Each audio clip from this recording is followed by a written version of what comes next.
All right. So we're going to begin chapter 9, which is eating disorders and obesity. And here Oh, we interesting. go. Yes, this is interesting. I agree. This is one of the more pleasant topics. Not really, if you think about it, um, Right, but but interesting. But interesting to learn about. Okay. Okay. So first, we're going to what we're going to do today is we're going to cover the first two boxes, the clinical aspects of eating disorders, and then the risk and causal factors in eating disorders. Then on Thursday, we'll go over the quiz and discuss the treatment of eating disorders. So the most common forms are anorexia nervosa and bulimia nervosa. So anorexia is where you are food restricting. There are two types. There's just a straight up food restricting, and then there's the binge purging type. And then bulimia is marked by the binge purge. Okay. And we're going to go over why those two things are different, the second type and bulimia. So, what is central to both disorders? There's an intense and pathological fear of becoming overweight and fat. There's a pursuit of thinness that is relentless and even sometimes deadly. So we're going to talk about like who it targets, like it has a target, but who is targeted most or who is affected most by what demographics. We're also going to talk about mortality rates and so on. So let's go right to anorexia nervosa. Okay, there's again the fear of gaining weight and the refusal to maintain normal weight.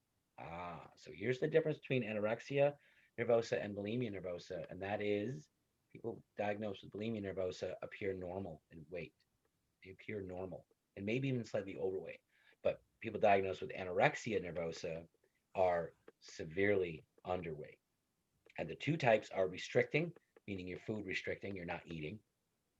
And then the second type is the binge eating purge type, where they're gonna, do something to to to vomit it up one way or another, whether it's sticking their finger down their throat or taking some sort of drug like Ipecac or something. Now, bulimia nervosa, here the characteristics are that there are frequent episodes of binge eating, there's a lack of control over eating, and then there's the recurrent inappropriate behaviors, and we'll talk about those.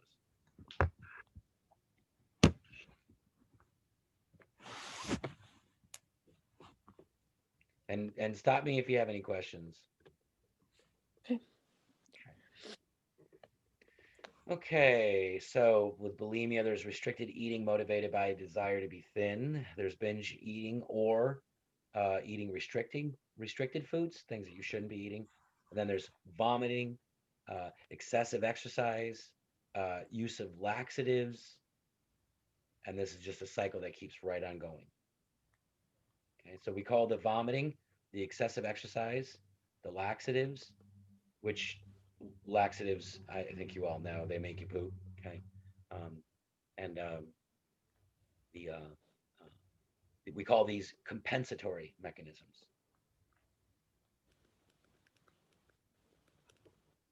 mm, where it's not just the eating and the puking, but you have other means uh, to to uh, maintain or lose weight. Okay, so now we have binge eating disorder. Okay, so we have frequent episodes of binge eating, and people are typically overweight or obese.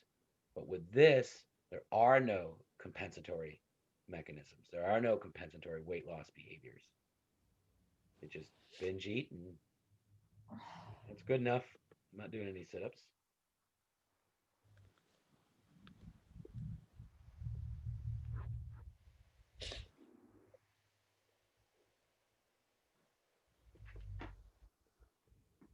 Cheers. What kind of hurdles did you do? The 110 or the I did 400? I did the I thought it was 300. I don't remember. Well, when Uh I did 300 cuz I didn't do the last curve. So, I did, see, we didn't even have a 300 hurdles. We always had the 400 and the 110. Huh. Okay, so in breaking them down uh, by the symptom, so breaking down the different eating disorders, we can look at the symptoms based on their body weight, the fears, the image, the eating, the purging, other methods to avoid gain weight, and then the feelings. So when we look at anorexia nervosa, the restricting type, the body weight is markedly low. There is a fear of weight gain or becoming fat. They have a distorted perception of their body image. They think that the thinner it looks, the better. Um, there is no binge eating. There is no purging because it's restricted. You're depriving yourself of food. It says use of non-purging methods to avoid weight gain. That would be yes, right? They could take drugs, stimulants, and then the feeling of lack of control over eating. No, they feel in control of it.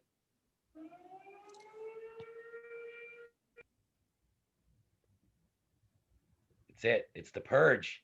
Isn't that the sound in the purge? Yeah, I live right next to the fire station, so it goes Oh yeah. off every. And we're right on the binge purge too. And here's the alarm for purge. It's you know what the purge is?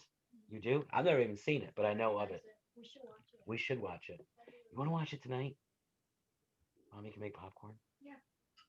She's going to the store. Will you pick up Twizzlers, Christina? Please. Thank you. Today's a big deal day. Not a big deal day. You're right. I agree. I know. Poor Alex. Yesterday she had school all day. Then she had to go to cross country practice from 4 until 5:10, and then she had to come home, quickly change, and then go to the rink because she coaches ice skating, or sorry, figure skating for 2 hours, and then she has her own lesson for an hour. She didn't even get home until 8:30 last night. Figure skating, that's cool. Yeah, yeah. Alex is a young lady of multiple talents. She's a talent. She picks on the way I say. Tirza, how do you say the word talent? How do you say that? Talent. Damn it. Damn it. Timmons, how do you say it? Talent. Damn it. How do you say it? Alex says I say it talent. You do have an accent. With that word or just in general? I think it's in general. Really?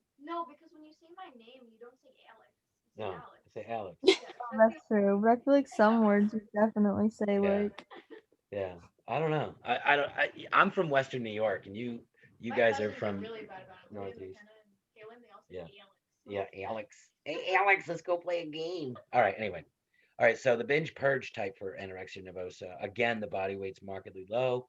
They do have the same fear of gaining weight or becoming fat. They do have a distorted perception. The only thing that they have a problem where there's no control is when during the binges.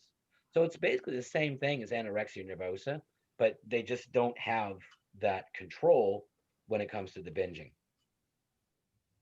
Now we have bulimia nervosa, which is the purging type, normal weight or slightly overweight. They do have a fear of gaining weight or becoming fat. Their body image is that they're over concerned with their weight. There is binge eating, there is purging. They do use other methods to avoid weight gain, and they do feel a lack of control. Now we have the non purging, um, which is the normal weight or slightly overweight. They do fear, they are over concerned with their weight. They do binge eat, but they don't purge. They use non-purging methods, so that's why it's still a form of bulimia nervosa because they'll take like laxatives or exercise or something like that, and then they do feel a lack of their eating, control over their eating. Now, the binge eating disorder, people are typically overweight or obese. They don't fear the weight gain. Their body images, they may be unhappy with their body and their weight. They do binge eat. They do not purge. They do not use other methods to avoid weight loss. And they do feel a lack of control over their eating. Do these make sense? Pretty straightforward. Good, good. So when does it happen? When does it start on average and who does it impact? Anorexia nervosa, most likely to develop between 16 and 20 years of age. Bulimia nervosa, 21 to 24. Binge eating, 30 to 50. And 3 times as many females with an eating disorder as males. but gay and bisexual men have higher rates than heterosexual men.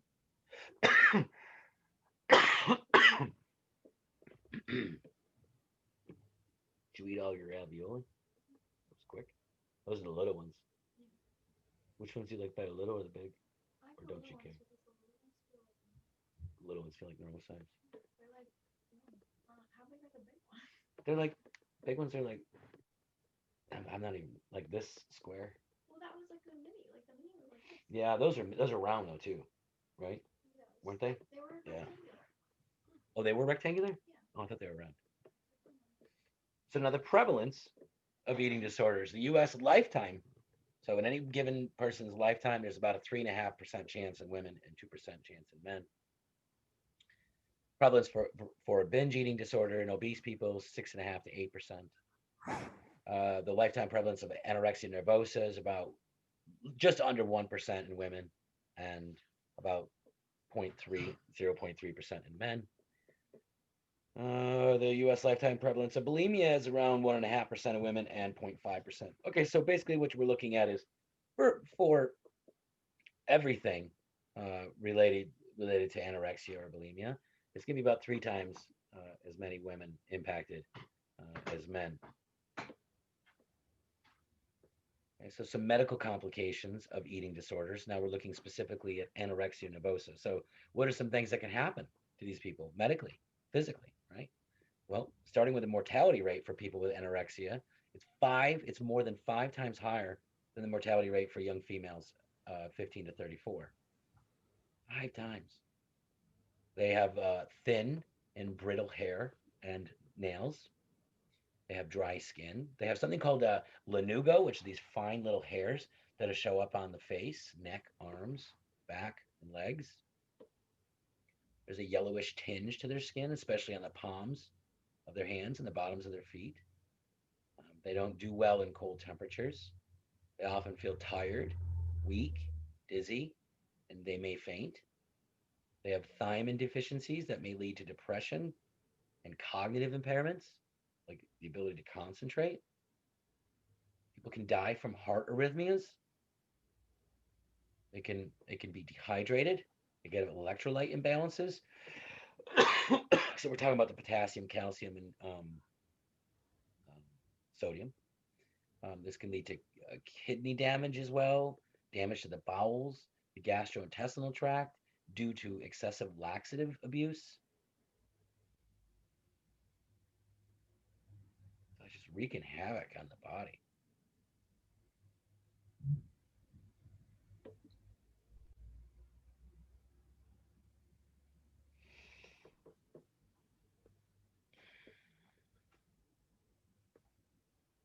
Timmons, did you play sports in high school?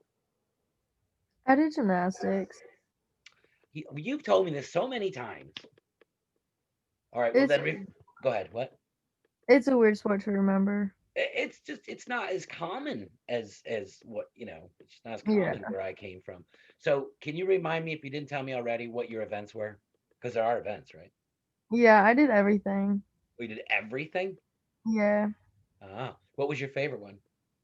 Floor. The floor, really? Yeah. I really like tumbling. Now, what makes tumbling? What is that? It's like that's like when you do like back handsprings and back flips and stuff like that, like when you actually like flip. Oh, could you do repeated tumbles or repeated flips? Like more than one or like back Yeah. and forth. No, no. Can you do like more than one forward or back flip? Yeah. Wow. Didn't you get dizzy? No, not really. Really? Huh. I couldn't imagine doing that. It's really fun. You'd have to have a real good sense of like equilibrium, you know, and kinesthesis, like knowing where your body is in space. Because I'd break my neck. I'd break it. I'd break my tongue. I'd break every part of my body. Now, looking at bulimia nervosa, the mortality rate is twice that found in people of comparable age in the general population. So, not as dangerous, mortality speaking, as anorexia. Again, the electrolyte imbalances and low potassium, which puts the patient at risk for heart abnormalities. Damage to the heart from ipecac syrup. That's the stuff that makes you vomit. There'll be calluses on the hands, tears to the throat. This is because you're throwing up all these acidic um, fluids. Mouth ulcers, dental cavities, small red dots around the eyes, swollen salivary glands, puffy cheeks or chipmunk cheeks.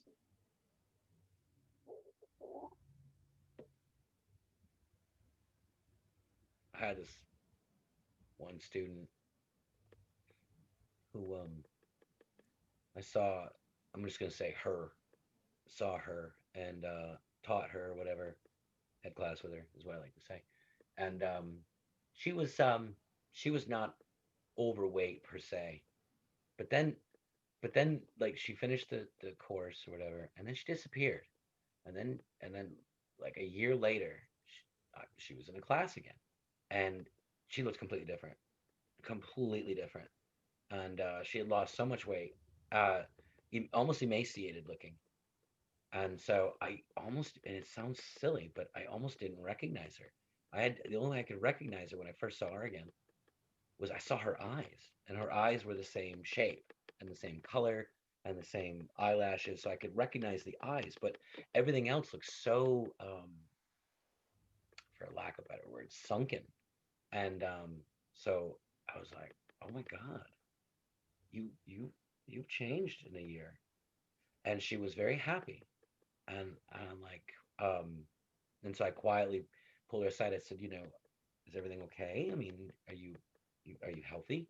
And she says, "Yes, I'm very healthy. Everything is just fine."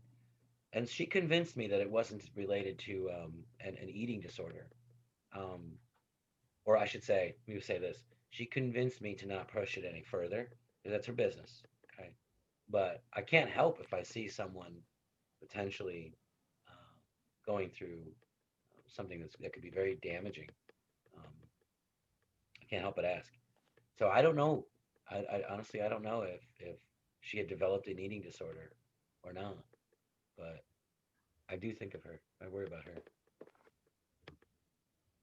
So let's see. Okay, so anorexia affects your whole body, right? So the brain, you can't think right. You have that fear, so that the obsession, that fear of gaining weight. You could be sad, moody, irritable, bad memory, fainting, and then there's going to be changes in brain chemistry as a result. The hair thins, it gets brittle. The blood, anemia, and other blood problems due to low iron. Muscle and joints, the weak muscles, swollen joints, fractures of the bone because it weakens, osteoporosis because it doesn't have the calcium that it needs. Kidneys could develop kidney stones or even kidney failure. Low potassium, magnesium, sodium. So now we're talking about those electrolytes. The intestines could constipation, bloating. They bruise easily, the dry skin, the growth of the lanugo all over the body, getting cold easily. Hormones, so this could lead to amenorrhea, right? The menstrual cessation. Um, let's see, the bone loss, problems growing, right? You're not growing anymore physically because your long bones aren't getting what they need. It sounds Trouble, really yeah, it does all around, huh? Physically and yeah. yeah, physically, emotionally. It's Um, draining. Like, couldn't imagine. That's sad. it is Like not sad. trying. I don't know. I don't know. Sometimes I sound like it sounds insensitive to just be like that's sad. Like it does happen. Like I don't know.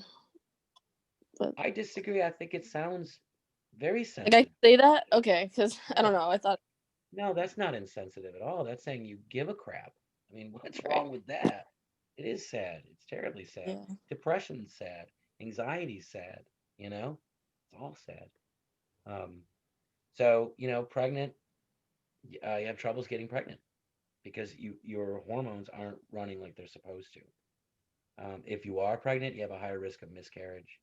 Um, you'll have if you have if you do go to term, you'll have a baby with light weight, and then often postpartum depression.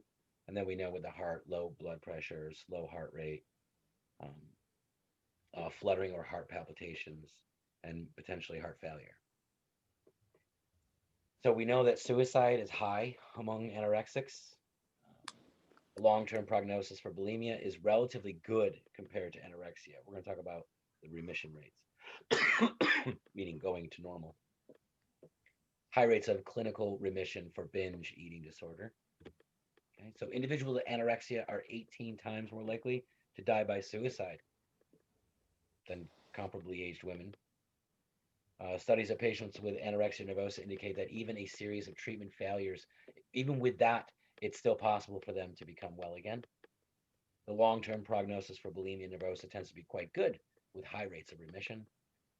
There are substance abuse problems associated, more frequent binges, and more shape concerns, as well as a longer duration of illness that predict worse outcomes over time. So they're saying these things associated with it are worse at predicting a recovery. Patients with binge eating disorder also have high rates of clinical remission. So even when well, many individuals who recover from anorexia nervosa and bulimia nervosa still harbor residual food issues. They're excessively concerned about their shape and weight. They restrict their dietary intakes and overeat and purge in response to negative mood states, meaning depression and even anger.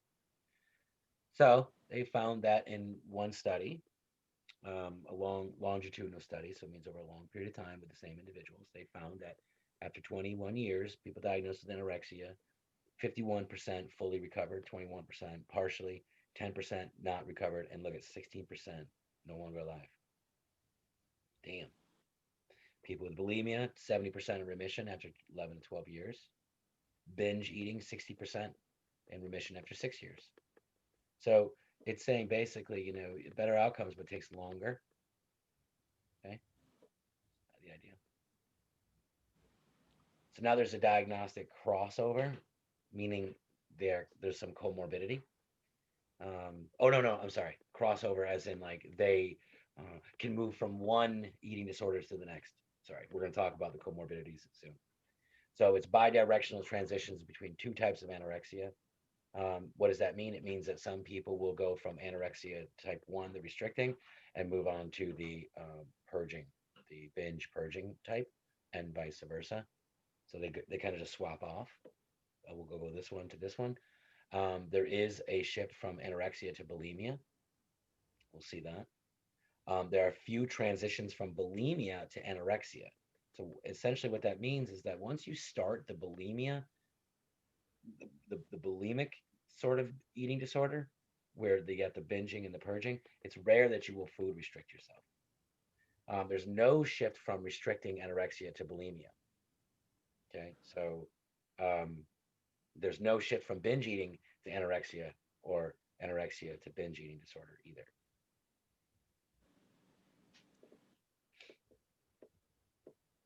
Okay, so these are the ones that I was talking about with the comorbidities. So the association of eating disorders with other forms of psychopathology. So we're going to talk about depression, obsessive compulsive disorder, substance abuse disorders, and personality disorders that are all associated in one way or another with eating disorders. So approximately 68% of patients with anorexia nervosa have some other form of psychopathology, 63% with bulimia nervosa, and almost 50% with binge eating. These are all associated with, they're saying, with depression. So 68 with anorexia are also depressed, 68%, 63 with bulimia are also depressed, and 50% of binge eating are also depressed. We have personality disorders that are comorbid. So you'll see that the personality disorder and the anxious avoidant cluster are found with those with anorexia nervosa and bulimia nervosa. So what does that mean? It means that these people are highly anxious, essentially. Then you have the ones that are like associated with borderline personality disorder. These people are more dramatic, emotional, or erratic. This is typically associated with bulimia nervosa. It kind of makes sense if you think about it. It kind of makes sense because dramatic, emotional, or erratic, you're impulsive, you're going to binge. You're like, I'm not thinking this through. You're going to just eat everything, right? impulsive, now you purge. As in, I'm not going to think this through. I'm doing this right now. People with binge eating disorder have high rates of anxiety, 65%, 46% with mood disorders, and 23% with substance abuse disorder. And 2/3 of the sample of patients with anorexia reported that they were rigid and perfectionistic. I struggle with that. Perfectionistic, even as children. Kind of makes sense, right? Kind of obsessive about being perfect. So someone with anorexia would be so focused on having that ideal thinness, to be perfect. So eating disorders across cultures becoming more and more a worldwide problem. Attitudes that lead to eating disorders are more common in whites and Asians than African Americans. So once again, African Americans seem to be kind of protected from things like depression and eating disorders. Some clinical features may vary according to culture. For example, bulimia nervosa does not seem to be a culture-bound syndrome, bulimia.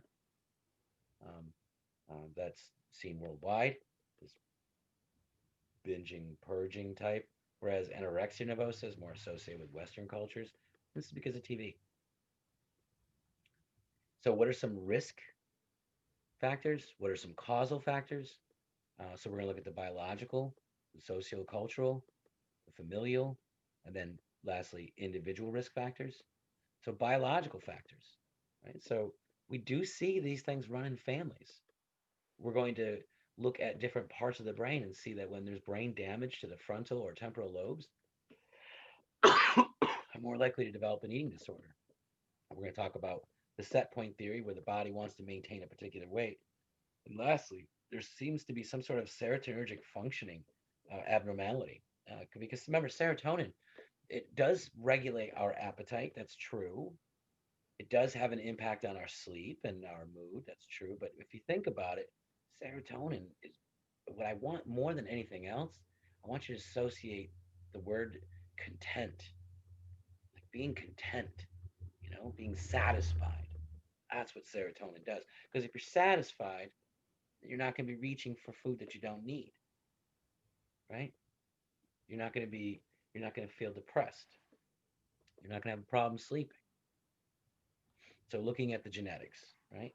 So the risk of anorexia for relatives is 11.4 times greater than for relatives of normal controls, meaning there's a familial component. Studies suggest that anorexia nervosa and bulimia nervosa are heritable. Risk of bulimia for relatives is 3.7 times higher than between any other kind of relatives. So looking at brain abnormalities, right?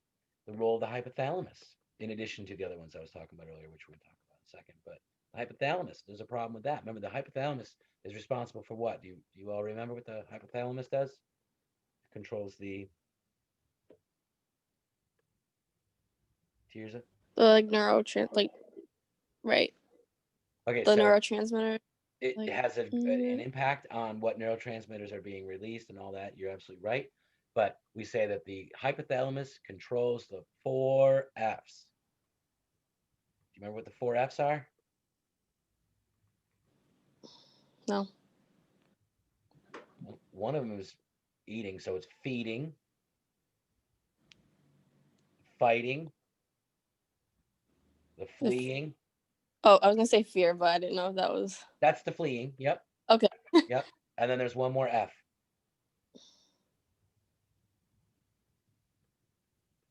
What's really primitive in all most animals?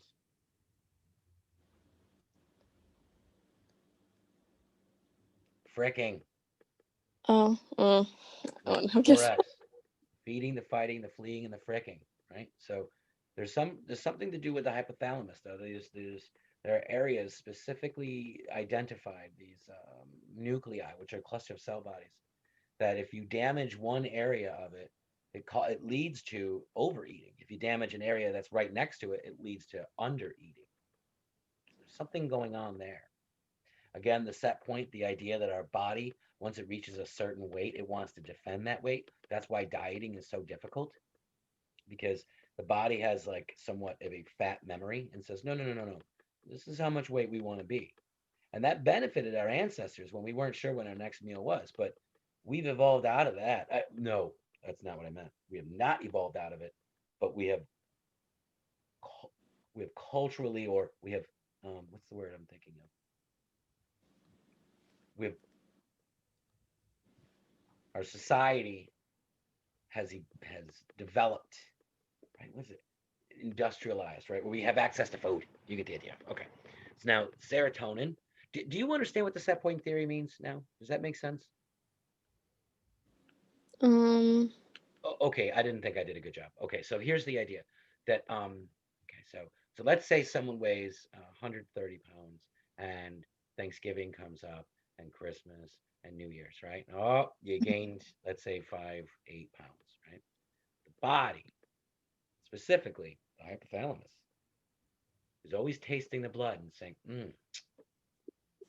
that that's a good amount of fat. I like that. I like it. I like it. I like it. So what happens then is when you go back to your normal eating behaviors, where it's not all these snacks and these large, succulent meals, right? Now you're going back to your normal eating behaviors. Brain says, specifically the hypothalamus, I see what you did there, and I don't care. So what I'm going to do is I'm going to take what you what you put into the body. I'm going to take and store as much of it as possible to maintain that weight that you gained.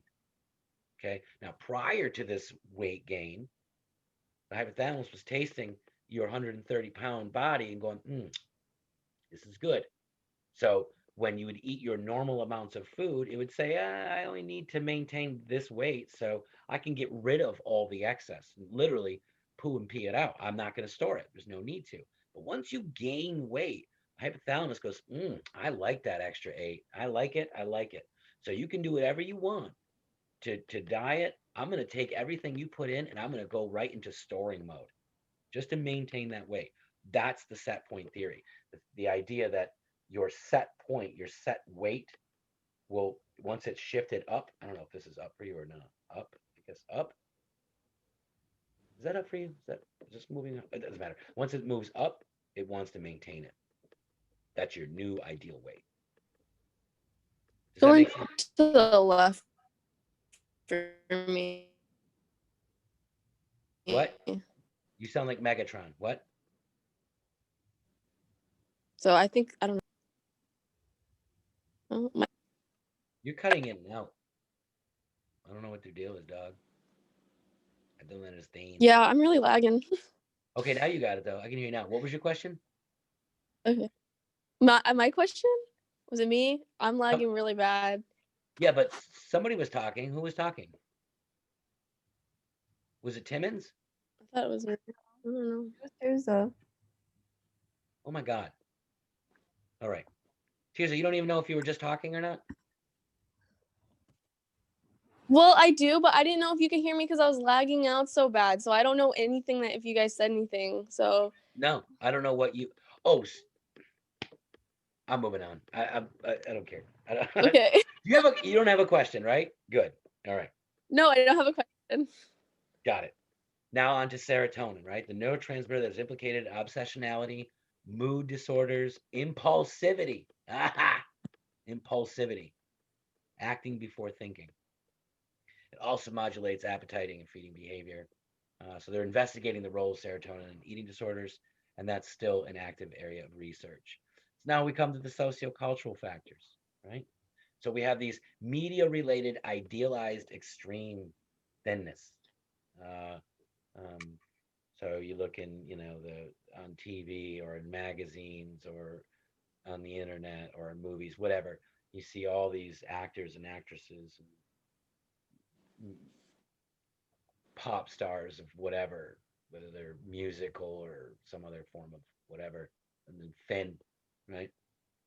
So in particular cultures, specifically ours, the uh, female of our species will internalize that ideal.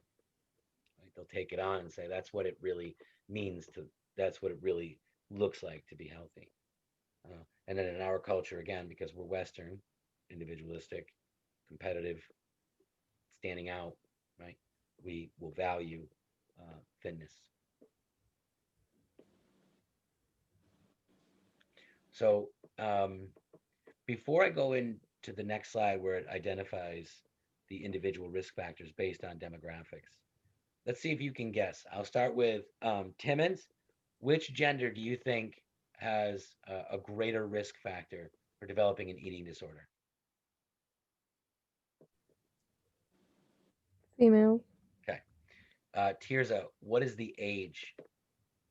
Probably like young adult. Okay, perfect. And Timmons also perfect. Sexual orientation. Is it back to me? Yep. Probably gay or bisexual Good. or Okay. I feel we already did all this. We already did. I mean, mostly, but we're gonna learn some new things. Okay. So yes, um, gender mostly is female, except for the binge eating, which is male. Yes, young adult, adolescent, right? Post adolescence. Sexual orientation is a risk factor for males, but not for females. Gosh, what does that mean? I mean, we know what it means, but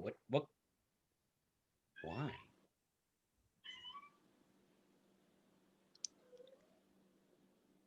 They're saying that sexual orientation has an impact on the relative risk of developing an eating disorder for males, as in homosexual and bisexual males, but not for females, as in not for homosexual and bisexual females? Why? What's that about? Is that like seriously? Like I thought that it would kind of be like I didn't know that. I don't. I thought it would be like kind of universal for Hmm. females. Well, let's do this. Let's do this. Let's think about this for a second. Male, female, heterosexual male, heterosexual female. Okay. Now, there are some stereotypical differences between a heterosexual male and a heterosexual female, aren't there? Yeah. Yep. So what is one stereotype between a straight male and a straight female? What are some stereotypes? Um, that women are like more emotional. Well, we are, but I mean, like we get called it a lot that we can't be like show our emotions like that. You know what I mean? Okay. Okay. Um, masculinity and femininity. Right. Who's more masculine? men. Which men? The straight Okay, man. good. Feminine. Who's more feminine? Stereotypically. The straight girl. The straight women and The gay men. Are we homosexual talking gay? men. Okay. What about femininity or masculinity in lesbians or bisexual women?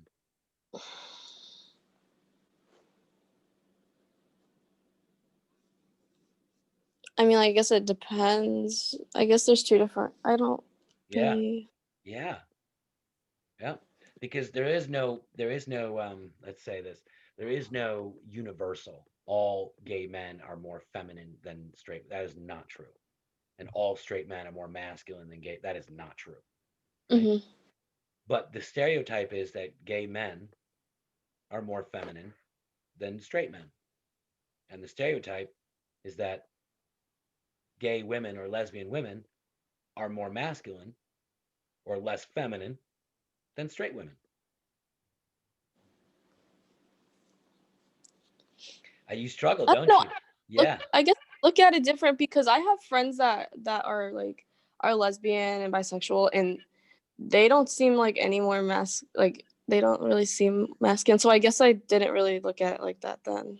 Okay. 'Cause Yep. I don't know. Several studies have found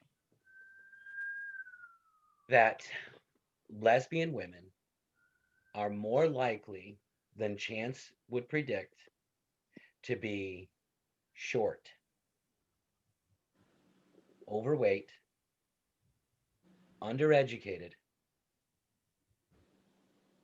poor, and this is the part that is offensive. It's all offensive if you think about it, but this is the part that really gets people. They're also rated as less attractive.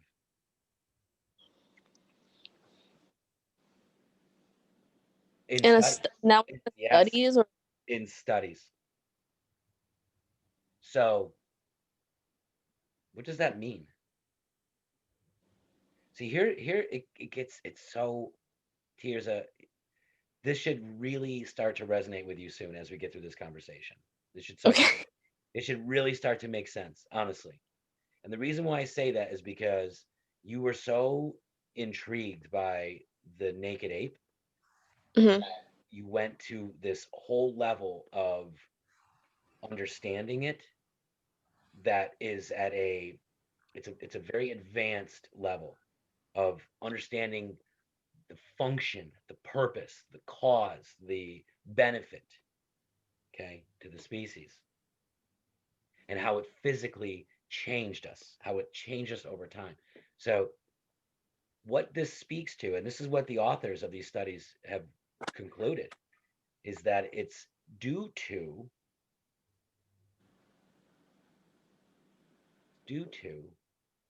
women's sexual fluidity being higher than men's. You know what I mean by sexual fluidity? Is mm, is They it Go ahead. oh, is it like is it because they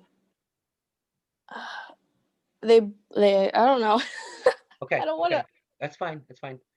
They have higher rates of bisexuality than men. Okay.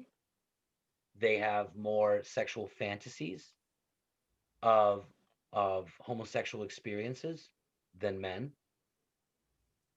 They are more open to sexual experiences with the same sex than men.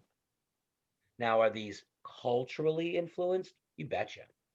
Are these biologically or evolutionary influenced? You betcha. So there's some sexual fluidity, as in there's some sexual, I don't want to say openness, but permissiveness, maybe consideration, that you see is higher in women than men. So what the authors concluded was, well, if women were already more open to the idea of of more open to the idea of being with other women than men, then when they are turned down by men, they just go to women.